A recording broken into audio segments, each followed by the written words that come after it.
My dear student, welcome back to my classes topper mind. स्वागत है आप सभी का हमारे चैनल में। प्यारे बच्चों, आज के क्लास में जो है हम आप लोगों के लिए बहुत ही गजब का क्वेश्चन लेकर आए हैं, जो भौतिकी का लघु उत्तरीय प्रश्न है। तो प्यारे बच्चों, आप सभी जो है इस वीडियो के माध्यम से 8 नंबर का जो क्वेश्चन है, जो बार बार परीक्षा में पूछा जाता है, वो सभी के सभी इसमें क्वेश्चन छाट कर लाए हैं। सो आप लोग एक एक क्वेश्चन को एग्जाम में देख कर जाइएगा, और 15 फरवरी को जो क्वेश्चन आप लोग का आने वाला है, यहाँ से क्वेश्चन ज़रूर रहेगा। सो आप लोग एकदम पूरा वीडियो को देखिएगा और चैनल को सब्सक्राइब जरूर कर दीजिएगा अगर अभी तक नहीं किए हैं तो। ठीक है प्यारे बच्चों, चलिए देखते हैं आप सभी के सामने पहला क्वेश्चन। देखिए स्क्रीन पर क्या कहता है कि उत्तर लेंस से आभासी प्रतिबिंब का बनना किरण आरेख द्वारा दिखाएं। मतलब देखिए, अगर उत्तर लेंस द्वारा आभासी प्रतिबिंब बन रहा है तो उसका किरण आरेख खींचना है। तो सबसे पहले हम क्या करेंगे प्यारे बच्चों, एक उत्तर लेंस पार लेंगे। उत्तर लेंस ऐसा होता है, समझ में आ रही है।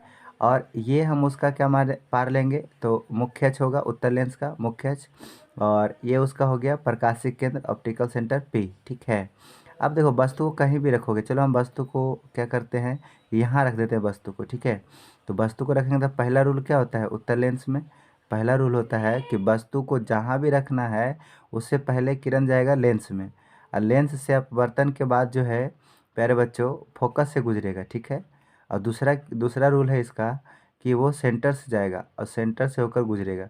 अब प्यारे बच्चों ये तो फैलते चल जाएगा, और यहाँ पर देखिए, यहाँ पर देखिए कि इसका क्या है ना, एक कटान बिंदु के द्वारा आपको दिखा रहे हैं। ये देखिए आभासी प्रतिबिंब यहाँ पर बना। अगर वस्तु ए और बी रहेगा तब प्रतिबिंब क्या हो जाएगा, ए डैश और बी डैश हो जाएगा। ठीक है, तो आप इस तरह से फिगर को पार सकते हैं और 100% सही है। अब देखिए इसमें नाम डाल देते हैं, क्लियर है। इस उत्तर लेंस का नाम डाल दिए एल, और ए बी वस्तु हो गया, पी प्रकाशिक केंद्र हो गया, है ना। और ए डैश बी डैश जो है आभासी और आवर्धित और सीधा प्रतिबिंब बनता है जो वस्तु की ओर है, वस्तु की तरफ ही बन रहा है। तो एक नंबर का वेरी इंपॉर्टेंट क्वेश्चन था, जो आप सब जल्दी से याद कर लीजिएगा, है ना, ज़रूर याद करके जाइएगा। दूसरा नंबर का सवाल देखिए आप सबके सामने है कि कहता है कि दूरदृष्टि दोष वाला व्यक्ति आकाश में देखते समय चश्मा उतारना पसंद करता है, क्यों। मतलब जिसको दूरदृष्टि दोष होता है ना, तो आकाश की तरफ देखता है तो सबसे पहले चश्मा उतार देता है, और उतारना पसंद भी करता है, क्यों। देखिए इसका सही उत्तर हो जाएगा कि दूरदृष्टि दोष वाला व्यक्ति दूर की चीज़ों को आसानी से देख पाता है। सही बात है ना, अगर दूरदृष्टि दोष है तो दूर की वस्तु को वो क्या करेगा, आसानी से देख लेता है, और इसलिए वो चश्मा उतार कर ही दूर की वस्तुओं को आसानी से देख पाता है। फाइनली समझ में आया, दूरदृष्टि दोष अगर है तो दूर की वस्तु को तो आसानी से देख लेगा, तो चश्मा उतार कर ही देखना पसंद करेगा। जाहिर सी बात है कि दूरदृष्टि दोष वाला व्यक्ति आकाश की ओर देखने पर अपना चश्मा उतार देता है। बहुत ईजी तरीका से इसका आंसर दिया हुआ है, आप लोग बस तुरंत एक बार अगर पढ़ लेंगे तो आप सबको याद हो जाएगा एक बार में। ठीक है, चलिए, और इसी का दूसरा सवाल है, टिंडल प्रभाव क्या है। एकदम पूरा इंपॉर्टेंट क्वेश्चन है, टिंडल प्रभाव क्या है। तो टिंडल प्रभाव, जब किसी घने जंगल के बितान से, माने कोई घने जंगल के बितान से सूर्य का प्रकाश गुजरता है, तो ये घने जंगल के बीच में कहीं पर सूर्य का प्रकाश गुजरता है, तब जाकर के टिंडल प्रभाव को देखा जाता है। समझ में आ गया। जंगल के कुहासे में जल की सूक्ष्म बूंदें प्रकाश का प्रकीर्णन कर देती है। जंगल के कुहासे में जो जल की सूक्ष्म बूंदें हैं वही प्रकाश का क्या करती है, प्रकीर्णन कर देती है, और इसी के कारण आपको जंगल में क्या दिखाई देता है, टिंडल प्रभाव दिखाई देता है। क्लियर है प्यारे बच्चों, दू का आप लोग समझ गए। तीसरा क्वेश्चन जो है आप सबके लिए बहुत इंपॉर्टेंट क्वेश्चन है, जो एकदम कह सकते हैं कि देखिए आप सब देख के अंदाजा लगाइए, विद्युत विभव और विभवांतर में क्या अंतर। इतना इम्पोर्टेंट है कि विद्युत विभव और विभवांतर में क्या अंतर है, कई बार पूछा जा चुका है। सबसे पहले विद्युत विभव को समझते हैं। ठीक है, देखिए इसका परिभाषा होता है कि इकाई धन आवेश को अनंत से विद्युतीय क्षेत्र के किसी बिंदु तक लाने में किया गया कार्य को उस बिंदु पर क्या कहते हैं, विभव कहते हैं। तो अगर इकाई धन आवेश को अनंत से विद्युत क्षेत्र के किसी बिंदु तक लाते हैं तो वहाँ तक जो कार्य किया जाता है उसको विद्युत विभव कहते हैं। और इसका ऐसा मात्रक क्या होता है, वोल्ट होता है। ऐसा मात्रक एकदम 100% याद रखिएगा, ऑब्जेक्टिव में आएगा, और ये बाकी सब्जेक्टिव तो फिक्स है। और दूसरा क्या है, विभवांतर। विभवांतर होता है दो बिंदुओं के बीच विभव के जो अंतर होती है ना, उसी को क्या कहते हैं, विभवांतर। और इसका भी ऐसा मात्रक जो है वोल्ट होता है। समझ में आ गया। तो दोनों में बस इतना ही अंतर है कि विद्युत विभव में अनंत से किसी जो है अनंत से इकाई धनावेश को विद्युत क्षेत्र के किसी बिंदु तक लाने में किया गया कार्य जो भी होता है उसको विद्युत विभव कहते हैं। और विभवांतर में दो बिंदुओं के बीच में जो विभव का अंतर होता है ना, उसी को विभवांतर कहते हैं। ठीक है। और दोनों का ऐसा मात्रक क्या होता है? वोल्ट होता है। इसी का दूसरा क्वेश्चन है 3 का कि प्रतिरोध क्या है और इसका ऐसा मात्रक लिखें। प्रतिरोध बहुत इंपॉर्टेंट क्वेश्चन। प्रतिरोध क्या है? तो देखिए आपको बताते चले प्रतिरोध क्या है।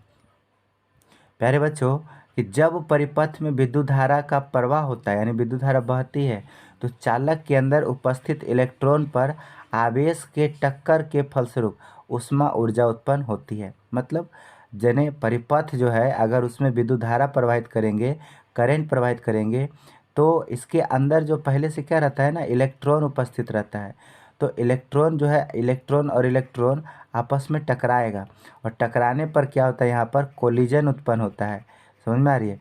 कोलिजन यानी कि कह सकते हैं टक्कर उत्पन्न होता है। अब कोलिजन के कारण, टक्कर के कारण यहाँ पर ऊर्जा निकलता है, ऊष्मा ऊर्जा। ठीक है, यहाँ पर ऊष्मा ऊर्जा जो है उत्पन्न होता है। अब जाकर के विद्युत धारा के बहने में रुकावट पैदा हो जाती है। अब जाकर के जब ऊष्मा ऊर्जा उत्पन्न होगा तो विद्युत धारा का बहाव कमते रहेगा, तो फलस्वरूप एक प्रतिरोध का निर्माण होता है। क्लियर हो गया? अच्छा, यहाँ तक आप समझिए, या तो फिर आप यहाँ से याद कर लीजिए कि प्रतिरोध एक ऐसा गुणधर्म है जो किसी चालक में इलेक्ट्रॉनों के प्रवाह का विरोध करता है। सबसे इजी यही रहेगा।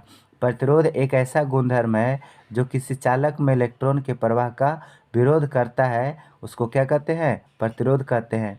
और यह विद्युत धारा के प्रवाह को नियंत्रित करता है। मतलब कि कंट्रोल जो है विद्युत धारा के प्रवाह को कौन करता है? यही प्रतिरोध करता है। ठीक है। और एक लास्ट में इसका सवाल था, इसका एसआई मात्रक लिखे। तो प्यारे बच्चों, प्रतिरोध का एसआई मात्रक ओम होता है और इसको इससे सूचित करते हैं ओमेगा से। ठीक है, इसको जो है ओमेगा से सूचित करते हैं, ये वाला ओम। क्लियर है? ओमेगा नहीं ओम पढ़ेंगे, हम गलती से ओमेगा बोल दिए थे, इसको ओम पढ़ते हैं, ओम। और ओमेगा जो होता है प्यारे बच्चों वो दूसरा होता है। ठीक है, आपको बता देंगे, अभी ओम ओम होता है। आप देखिए 4 नंबर का जो क्वेश्चन है आप सबके लिए कितना खास क्वेश्चन है, समझ रहे हैं ना? कितना इम्पोर्टेंट क्वेश्चन है। देखिए पहले आपको कह रहा है कि प्रत्यावर्ती धारा और दिष्ट धारा में क्या अंतर है। तो प्रत्यावर्ती धारा और दिष्ट धारा में कितना इम्पोर्टेंट क्वेश्चन है, पूरा VVI दोनों में क्या अंतर है देखिए आपको समझाते हैं।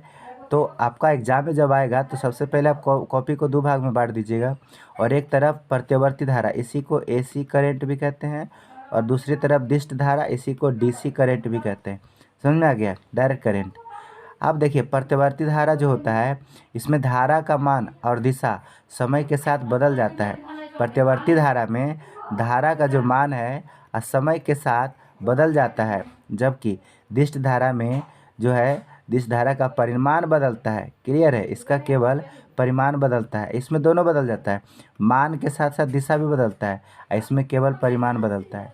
इसमें देखिए दूसरे नंबर में कहता है कि इसे आसानी से उत्पन्न किया जा सकता है और इधर कहता है इसे उत्पन्न करने में कठिनाई होती है।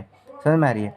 मतलब प्रतिवर्ती धारा को आसानी से उत्पन्न किया जा सकता है और इसे उत्पन्न करने में क्या होती है? कठिनाई होती है। तीसरा, इसे सुगमता पूर्वक DC में बदला जा सकता है। मतलब AC को DC में बदल सकते हैं आसानी से, जबकि इसे AC में बदलने में काफ़ी कठिनाई होती है। मतलब DC से AC नहीं बदल सकते, लेकिन AC से DC आसानी से बदल सकते हैं। क्लियर है? और एक और है चौथा नंबर कि यह DC की अपेक्षा अधिक घातक है। हाँ, ये बात तो है कि ये जो AC करंट होता है ना, इसमें खतरा ज़्यादा होता है, इसमें खतरा ज़्यादा होता है, घातक ज़्यादा होता है। और DC में जो है बहुत कम खतरा होता है, कम घातक होता है। समझ में आ रही है? और एक 5वां नंबर का है कि यह चालक के ऊपरी सतह पर प्रवाहित होता है। जैसे जो चालक होता है ना, तार वगैरह वगैरह कुछ भी, तो इसके ऊपरी सतह पर प्रवाहित होता है, जबकि DC जो है ना वो भीतरी सतह पर, जब तार होता है उसके अंदर अंदर प्रवाहित होता है। ठीक है, तो ये बहुत ही छोटा शॉर्टकट में था और बहुत इंपॉर्टेंट क्वेश्चन आप सबको करवा दिए हैं। 4 नंबर अल्टरनेटिव करंट क्या अंतर है ना? AC और DC में अंतर क्या है प्यारे बच्चों? चलिए आइए हम समझते हैं 5वां क्वेश्चन जो बहुत इम्पोर्टेंट है।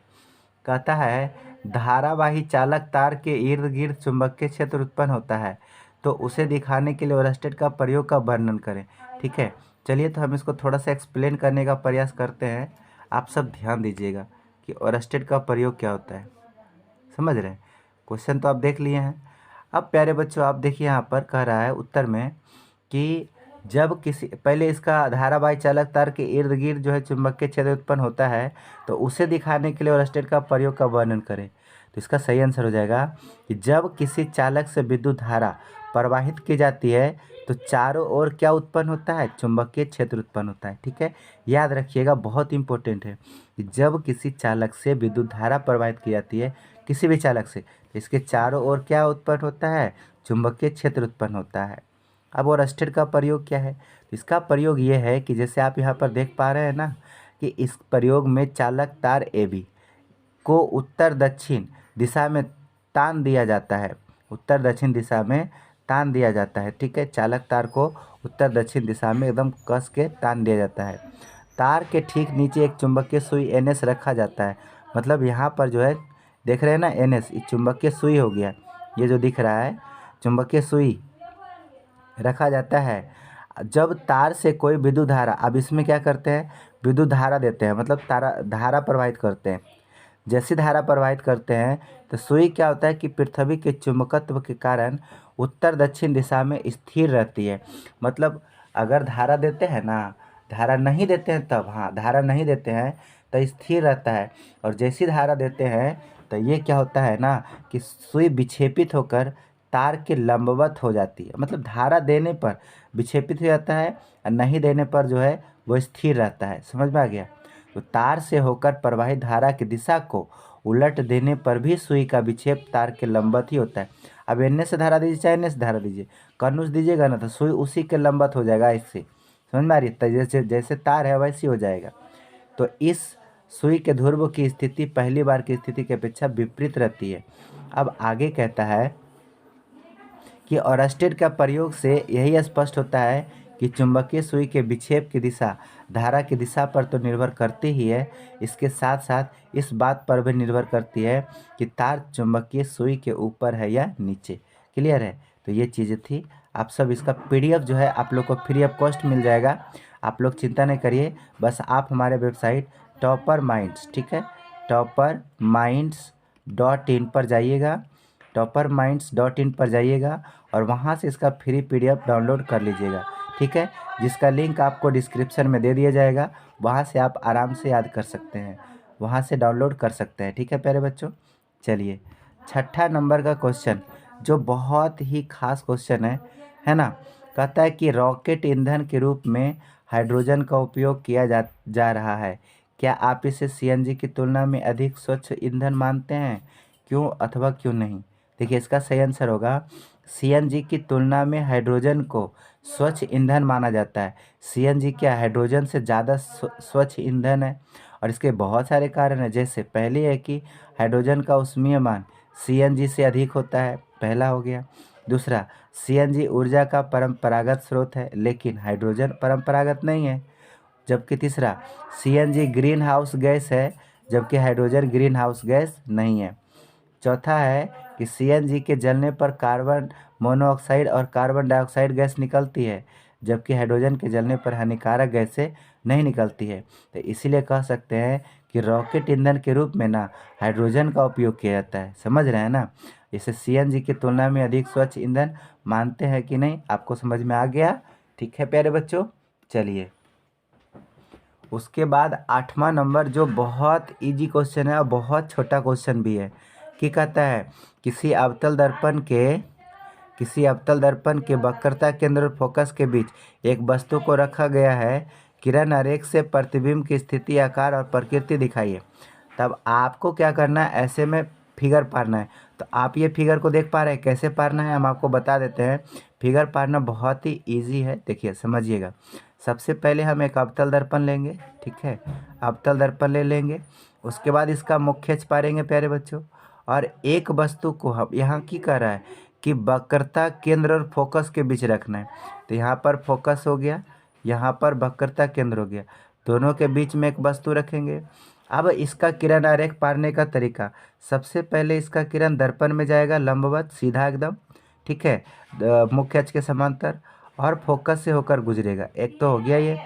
और दूसरा जो है प्यारे बच्चों, दूसरा जो है इसका किरण, समझ रहे हैं ना, दूसरा जो इसका किरण है दोनों के बीच में न रखा हुआ है, तो दूसरा इसका किरण जो है सेंटर से होकर गुजरेगा, मतलब यहाँ से, तो यहाँ से होकर गुजरेगा।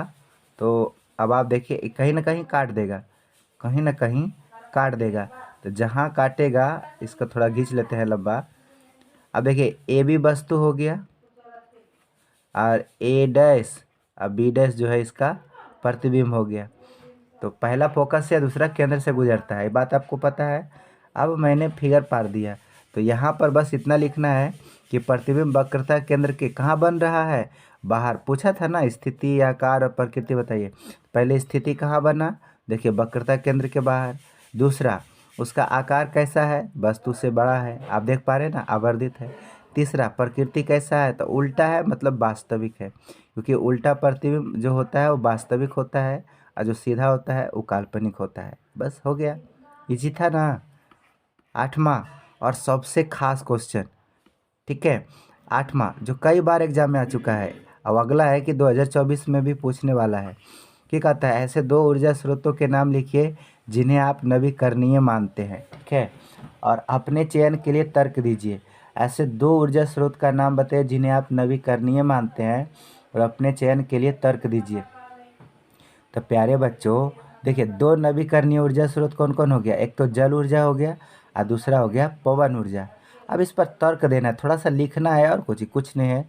देखिए जल ऊर्जा के बारे में बताते हैं कि यह ऊर्जा जो है बहते जल द्वारा प्राप्त गतिज ऊर्जा होती है अथवा ऊंचाई पर स्थित जल के स्थितिज ऊर्जा होती है।